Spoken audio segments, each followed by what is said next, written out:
Hello, art lovers. I want you to imagine something with me. Close your eyes for a second. Picture a man and a woman kneeling on the edge of a flowery meadow that drops away into nothingness. They're wrapped in golden robes that shimmer like liquid sunlight. His arms are around her, her face turned up to his, eyes closed, lips just touching. The whole world around them has dissolved into swirling patterns of gold leaf. Rectangles, spirals, circles, eyes. It's almost too much to look at. It's hypnotic. It's erotic. It's sacred. And it's probably the most famous kiss in the entire history of art. This, my friends, is The Kiss by Gustav Klimt. Painted between 1907 and 1908. Right in the heart of that mad, decadent, neurotic city we call Vienna at the turn of the last century. And oh, what a scandal it caused. Now, most people think they know this picture. You've seen it on posters, on chocolate boxes, on 1,000 student bedroom walls. It looks romantic, doesn't it? Sweet, a bit bling. But the truth is far weirder and far more interesting than the postcard version. Let's start with the gold. Why so much gold? People say, oh, Klimt liked shiny things. No, that's not it. Klimt was obsessed with Byzantium. He'd been to Ravenna, seen the mosaics of Emperor Justinian and Empress Theodora glittering in San Vitale, and he came home thinking, I want my paintings to look like that, like holy icons, like the walls of heaven. So he covered everything in real gold leaf, silver leaf, platinum even. The Kiss isn't just a painting, it's a reliquary. It's a sacred object you're supposed to fall on your knees in front of, except what you're worshipping here is love beautiful, glorious, guilt-free, erotic love. Look closer at the couple. They're not standing on solid ground, they're floating on the edge of a cliff, wrapped in this enormous shared cloak that joins them together like Siamese twins. You can't tell where he ends and she begins. That's deliberate. Klimt is saying, when two people really kiss, individuality disappears. You melt, you become gold. Now the robes. His robe is covered in black and white rectangles, very masculine, very erect, very phallic if we're being honest.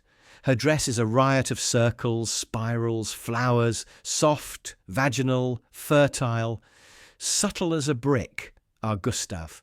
He's basically painted the act of love in symbolic form without ever showing you the rude bits. The entire canvas is one long, slow, golden orgasm. But who are these lovers? That's the question that's driven people mad for over 100 years. Are they real people? Is that Klimt himself with his favourite mistress Emily Flöger? Possibly. Emily ran the smartest fashion house in Vienna, very chic, very modern, and Klimt designed dresses for her that looked suspiciously like the ones in his paintings. Or is it Apollo and Daphne from mythology? Or Orpheus and Eurydice? Or just every man and every woman? Actually, I think it's all of those and none of them. Klimt didn't want you to pin it down, he wanted mystery. He wanted you to feel slightly dizzy when you looked at it, the way you do when you've had one too many glasses of that sweet Austrian dessert wine. And Vienna in 1907 was the perfect place to feel dizzy. The city was drunk on coffee, waltzes, Freud, and repressed desire. On the surface, everything was whipped cream and uniforms, but underneath it was boiling. Freud was telling everyone that we shouldn't repress our desires. Arthur Schnitzler was writing plays so explicit the emperor banned them. Mahler was composing symphonies that sounded like nervous breakdowns. And into this hothouse walks Gustav Klimt, the bad boy of Austrian art, who paints these glorious public exhibitions. Because that's what got him into trouble first. A few years before The Kiss, Klimt had been commissioned to paint 3 giant ceiling paintings for the University of Vienna, philosophy, medicine, and jurisprudence. He delivered 3 naked women floating in space, looking like they'd just had the best night of their lives. The professors went berserk. 87 of them signed a petition saying the paintings were pornographic. One critic called them perverted excess. The scandal was so big it made the front page of newspapers across Europe. Klimt told the university to stuff their money, bought the paintings back with his own cash, and swore he'd never take another public commission again. So by the time he paints The Kiss, he's free. No patrons, no committees, no prudish academics telling him what to do. He's painting for himself and for the small circle of rich Jewish industrialists who adored him. Men like the Lederer family, the Bloch-Bauers, the Wittgensteins. Yes, that Wittgenstein's aunt. These people had new money, new tastes, and absolutely no interest in dusty old classical nudes. They wanted something modern, something that made the old aristocracy choke on their Sachertorte. And The Kiss is the ultimate private rebellion. It's a giant up yours to everyone who ever called him degenerate. Look, he says, I can paint the most erotic picture imaginable, cover it in gold like a church altar, and you lot will queue up to buy it. And they did. It was snapped up almost the moment it left the studio by the Austrian state for the unheard-of sum of 25,000 crowns.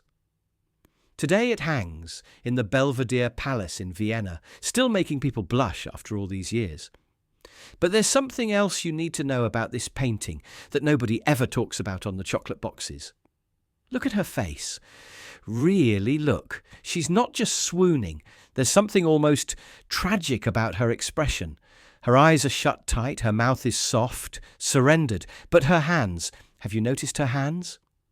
One is clutching the back of his neck like she never wants to let go. The other is twisted awkwardly behind her, fingers splayed as if she's trying to hold onto the earth that's disappearing beneath them. And he's not exactly gentle.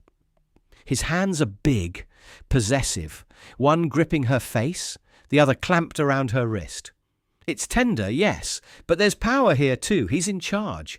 Some people see that and say it's misogynistic. I don't. I think Klimt understood something very profound about desire, that it's never equal. Someone always surrenders more. Someone always risks more.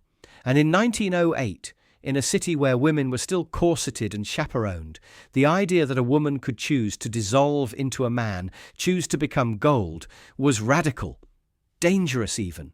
There's a darkness at the heart of all that glitter. You feel it when you stand in front of the real thing. The gold catches the light and throws it back at you so violently that at first you're blinded. Then slowly the figures emerge from the brightness, and you realize they're not safe. They're on the edge. One more kiss and they might fall. That's why the kiss still matters. Because love isn't safe. It never was. It's terrifying. It's the cliff edge. It's the moment you stop being you and start being us. Klimt knew that. He painted it in actual gold, so we'd never forget.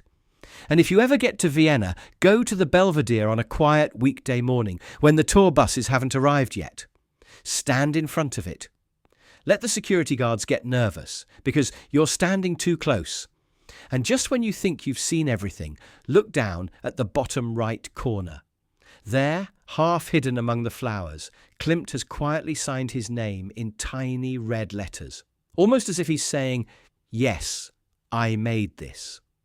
I made this impossible, beautiful, dangerous thing. And then you'll understand why, more than a century later, we're still falling for it.